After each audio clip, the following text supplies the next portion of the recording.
जय श्री कृष्ण फ्रेंड्स। आज આપણે જવારના લોટમાંથી એકદમ ટેસ્ટી હેલ્ધી અને સોફ્ટ નાસ્તો બનાવશું જે તમે જમવામાં નાસ્તામાં કે લંચ બોક્સમાં લઈ જઈ શકો ને બનાવવાનું ઇઝી છે। સો બનાવવાનું શરૂ કરીએ। એક બાઉલમાં લઈશું જવારનો લોટ, સૂજી એટલે કે રવો, દહીં થોડું ખાટું લેજો ને હવે આપણે આમાં પાણી નાખીને થીક ખીરું બનાવશું। ફ્રેન્ડ્સ, પાણી એકસાથે નહીં નાખતા, થોડું થોડું નાખજો। આપણને સ્ટાર્ટિંગમાં થીક ખીરું જોઈએ છે, જરી પણ ઢીલું નહીં કરી કાઢતા। એક રિક્વેસ્ટ છે ફ્રેન્ડ્સ, જો તમે ચેનલ સબસ્ક્રાઈબ ન કરી હોય તો પ્લીઝ સબસ્ક્રાઈબ કરજો। સબસ્ક્રાઈબ કર્યા પછી બાજુમાં જે બેલની સાઇન છે એના ઉપર ક્લિક કરજો અને આ ફ્રી છે। જોવાનું કે જરી પણ ગઠ્ઠા ન રહે। સો અહીંયા ગઠ્ઠા વગરનું સ્મૂથ એકદમ થીક ખીરું આપણે તૈયાર કર્યું છે। હવે આપણે આને ઢાંકીને 10 મિનિટ સેટ થવા દઈશું। ત્યાં સુધીમાં જે શાકભાજી કાપવા હોય એ કાપી કાઢવાના।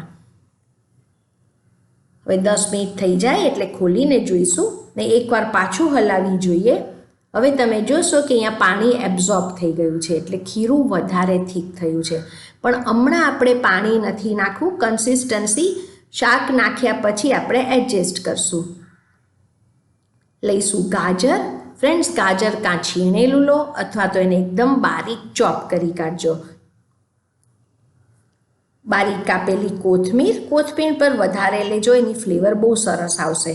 આદુની પેસ્ટ, અને જ્યારે આદુની પેસ્ટ નાખો ત્યારે તમે લીલા મરચાંની કટકી નાખી શકો છો। હિંગ અને મીઠું। હવે બધું મિક્સ કરી કાઢીએ। ફ્રેન્ડ્સ, અહીંયા હાથેથી જ મિક્સ કરું છું એટલે બરાબર મિક્સ થઈ જાય। આ વેરાયટી તમે લંચ બોક્સમાં, જમવામાં, નાસ્તામાં કે સાંજે એક જ વસ્તુ ખાવી હોય તો પણ બરાબર છે। એકદમ હેલ્ધી અને ફ્લેવરફુલ છે। હવે આ બધું મિક્સ થઈ ગયું છે। હવે તમે આની ફાઇનલ કન્સિસ્ટન્સી જુઓ, નથી બહુ ઢીલું અને નથી બહુ થીક, આ પરફેક્ટ કન્સિસ્ટન્સી છે। એની જરૂર હોય તો જ નાખજો। એકદમ પતલું નહીં કરી કાઢતા ફ્રેન્ડ્સ। આપણે જ્યારે ઈનો નાખ્યા પછી પણ આપણે કન્સિસ્ટન્સી જોઈ લઈશું। હમણાં આ પહેલાં કરતાં થોડું ઢીલું થયું છે। સો પહેલેથી એકદમ ઢીલું નથી કરવાનું। હવે આપણે આમાં ઈનો નાખશું ને ઈનો નાખતા પહેલાં જેમાં તમે ઇડલી કરવાના હો એ પહેલેથી ગરમ કરી રાખવાનું વાસણ। હવે અહીંયા ઈનો લીધો છે, એના ઉપર આપણે 1 ચમચી પાણી લઈશું। હવે એક જ ડિરેક્શનમાં આ ફેરવવાનું છે।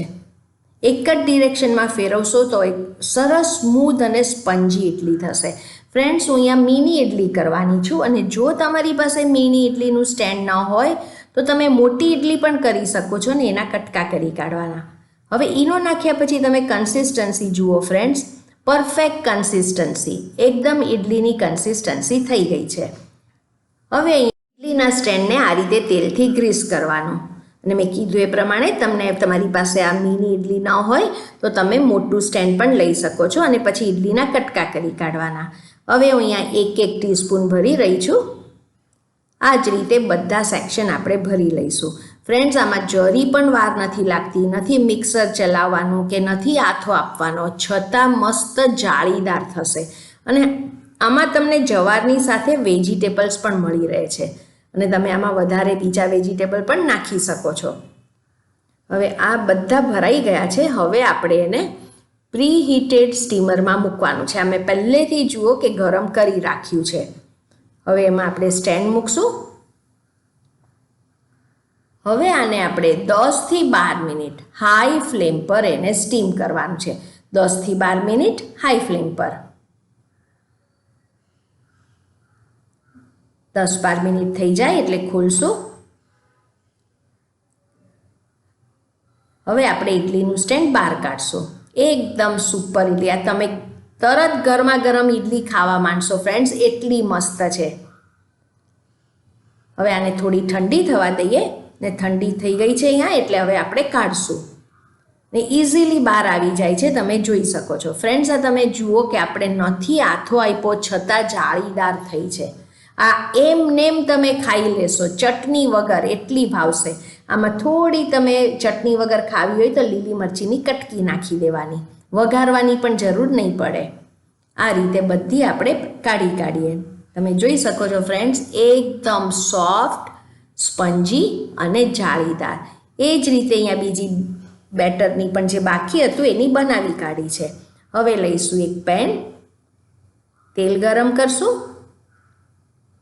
રાઈ થોડી તતડે એટલે લીલા મરચાં. ફ્રેન્ડ્સ, આ લીલા મરચાં થોડા સાથે કરજો, ખાવાની મજા આવે છે. એક બાઈટ લો, આની સાથે મજા આવશે. લીમડો. હવે લઈશું બારીક કાપેલા લીલા મરચાં, તલ,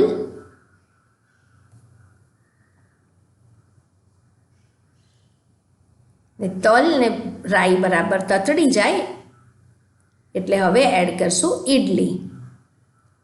આ ક્વિક અને ઇઝી છે ને આપણે હિંગ પહેલેથી ઇડલીમાં નાખી દીધી છે. સંભાર મસાલા અને બારીક કાપેલી કોથમીર.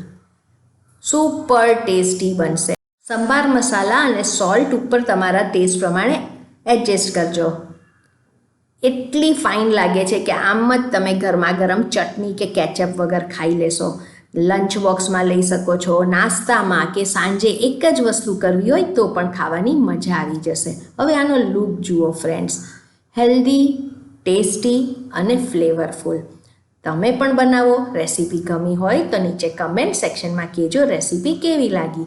તમારી કમેન્ટ મારે માટે બહુ જ ઇમ્પોર્ટન્ટ છે. Thank you for watching.